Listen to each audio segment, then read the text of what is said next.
Hey ladies, it's a quick lunchtime live. Welcome to the home of the upwardly mobile Black woman. I am Cherie, and today's conversation is all about Representative Jamaal Bowman. He is a representative in the Westchester area of New York, and he he has said some things that are controversial. APAC got involved. APAC wanted him out. APAC spent $15 million in order to get him out of his seat. And ladies, I don't care. I'm okay with that, right? Now, I'm not okay with it for the reasons that other people are okay with it. I am okay with it because Jamaal Bowman, I sniffed out Jamaal Bowman like a year ago. And I want to come and I want to shout out all of the people in New York who put Jamaal Bowman out. Now I know that this is not going to stop the train with regards to the lunacy that Jamaal Bowman was putting up as a Black member of Congress. He couldn't find the time to create legislation that would help upwardly mobile Black people, upwardly mobile Black women. But you know what legislation he did have time to put up?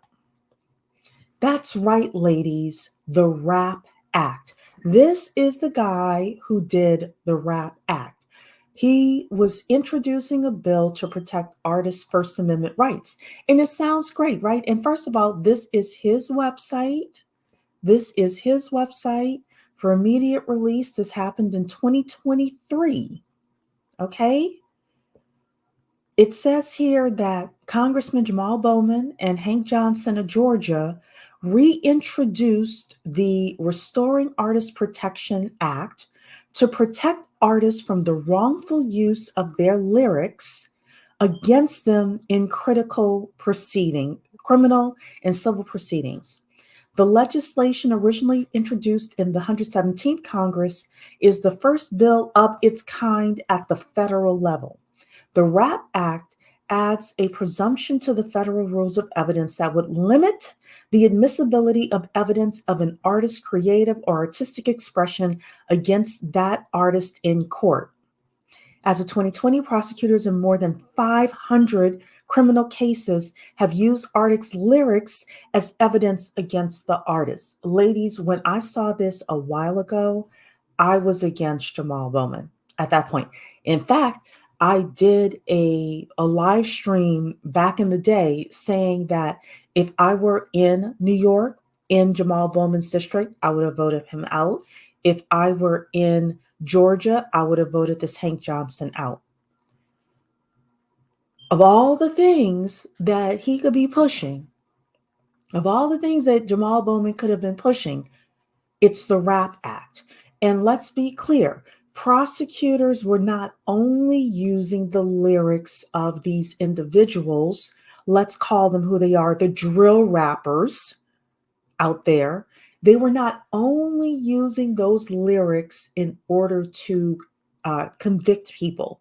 However, if you were dumb enough to commit a crime and then to rap about it and say, I did it, I'm team prosecutors with this. I'm team prosecutors. Jamaal Bowman is out and I'm okay with that.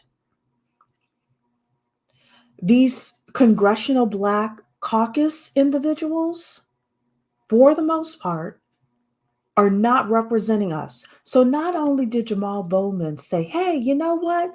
Let's do the RAP Act. That's what he put his name on. What else did Jamaal Bowman put his name on?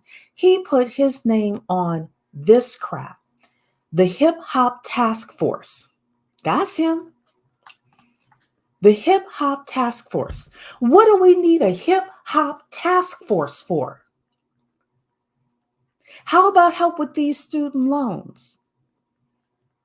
Oh, I know. He was like, yeah, I voted for that too. Yeah, but you're not signing your name and putting yourself out in front for student loans, for economic help, for help with people getting housing, for help with reducing inflation.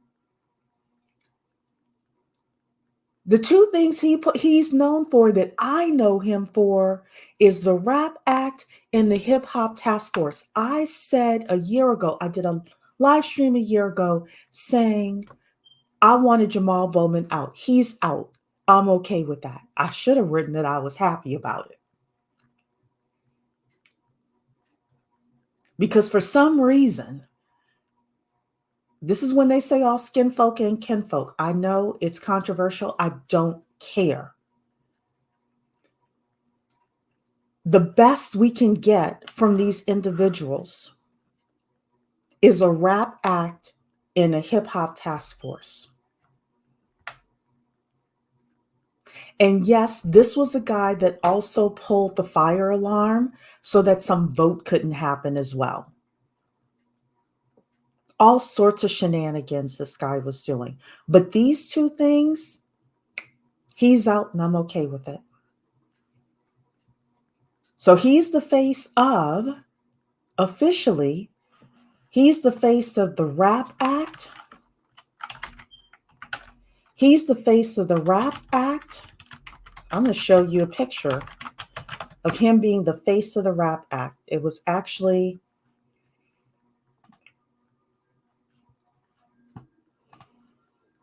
this is him. Let me make this a bit smaller so you all can see it in full glory. He's the face of the Rap Act, where prosecutors cannot use somebody's lyrics in conjunction with other evidence. Though they can't just take someone's lyrics and say that person did it, but they would take it in conjunction with other evidence. We have enough problems in the community, if we want to call it that. We have enough problems in the community without these jerks pushing the Rap Act and a hip hop task force. Jamaal Bowman is out, and I'm okay with that. Now, do I know why he's really out? Yes, he's out because he said some stuff and AIPAC got in that butt. And look, I feel very bad for what's happening in the Middle East. I do. Would I have wanted him to be out just for these two reasons and not what's happening in the Middle East? Yes. And AIPAC spent $15 million to get his ass out, and I am okay with that. I'm okay with that. So I wanted to come and just do a little lunchtime rant. Hello, Rana. Good to see you. Hello, Scarlett. Saying just a way to protect rap criminals from proper prosecution for bragging about their crimes and bigotry. Absolutely. Absolutely. I could understand if the prosecutors were prosecuting people and all they had was some rap lyrics. Okay. But that's not what's happening here. That's not what's happening here. So he's out. I'm fine with that. Rana's saying, I think our government used rap lyrics for crime cases. They were. They were. No, your eyes are not deceiving you. Look at these people. And you know who's really behind it is Jay-Z and I think Meek Mill or something like that. I know Jay-Z was definitely one of the people pushing this crap. This is craziness. While Jay-Z gets to live on high and while Jamaal Bowman gets to live on high and, you know, they get to live in their safe places. And trust me, I live in a safe place, but I also am looking out for the women and the girls and the boys in the community who don't have the resources to leave certain areas. And so yeah, this is my lunchtime rant. Scarlett's saying, not a damn reason do we need a hip hop task. Sure, Tessel don't need a hip hop task force. Need one for what? Want to indulge and enable everything but anything productive. Absolutely. We do not need a hip hop task force. For what? To say, well, Black and brown people, we listen to hip hop and that's how we communicate so we can get out the vote. We need a hip hop task force. Oh, come on. Rana Love is saying not pull. Yeah, he pulled the fire alarm. Yeah, that is some 12 year. Even a 12-year-old knows better than that. So yeah, he's out. Let him be out. Hey, Notary World. Hey, Samry. Yeah, I'm not sure if Meek Mill is, but I definitely know Jay-Z is. I think Meek Mill is the other one that's in it. Yes. Is another way not to protect women. Yes. I even am for protecting not only our little boys, but our little girls, but our little boys as well. How many little boys are you seeing 5, 6, 7, 8, 9 years old, getting caught up with the stray bullets all over the place? So yeah, I'm taking the stand. The imagery here is very telling. Elder BM pushing filth to WW next. Yeah, with the white woman next to him. All these old people here. And they have to, I know they know better. I know these old men understand that this is not the Sugar Hill Gang. This is not Salt and Pepper. This is not Run DMC. This is not old school rap. This is not Cool Mo D. This is not, I'm trying to think of some of the other rappers.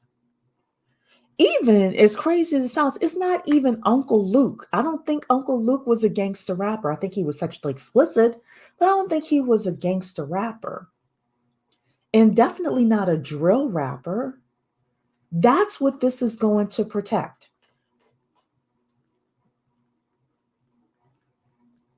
And couple that with Tim Scott and the criminal justice reform. Now, I'm okay with if somebody is in prison a long time and they did not do it, then yes, we need to have corrective justice for that.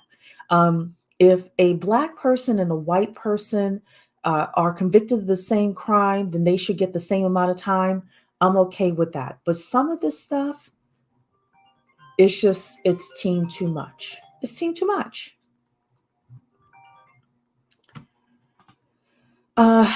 Scarlett's saying I'd say protect the boys, but these boys absorb this not inside and out. I agree with that. So that is the reason why I do not want the RAP Act enacted, especially on a federal level. On a federal level, that means in every state, if they get this passed through, because this is a congressman, if Congress and the Senate and the president signs it, that basically means it doesn't matter what state you live in, it's federal law. So, yeah, it's a trap. It absolutely is a trap. It absolutely is a trap. So for older Black men, rap is their legacy in the world stage, so they want to keep the infrastructure under their image. Look, rap is so far gone. Today's rap is so far gone.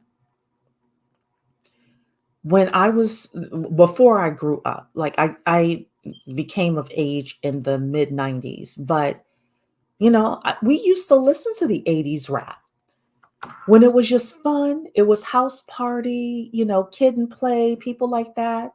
You would go have a good time, or they would talk about the community, but it was in such a way of, there's a lot happening in the community and we want to do better. Don't push me because I'm close to the edge. I'm trying not to lose my head. Like stuff like that. That was just representative. So, yeah, let's not even talk about Diddy. Okay, then. So, ladies, I wanted to come do a rant. Got some stuff happening today. Got some stuff to do, so you probably won't hear from me for a couple of days, but just want to come in and say, I'm glad Jamaal Bowman is out. I said it. I'm okay with Jamaal Bowman being out. I don't care for the circumstances that they used to put him out, but I'm okay with him being out. I'm okay with him being out. So, all right, ladies. I will stand on my square. That is it for me. I hope you have a blessed day, and I'll see you in the next video. Take care, ladies.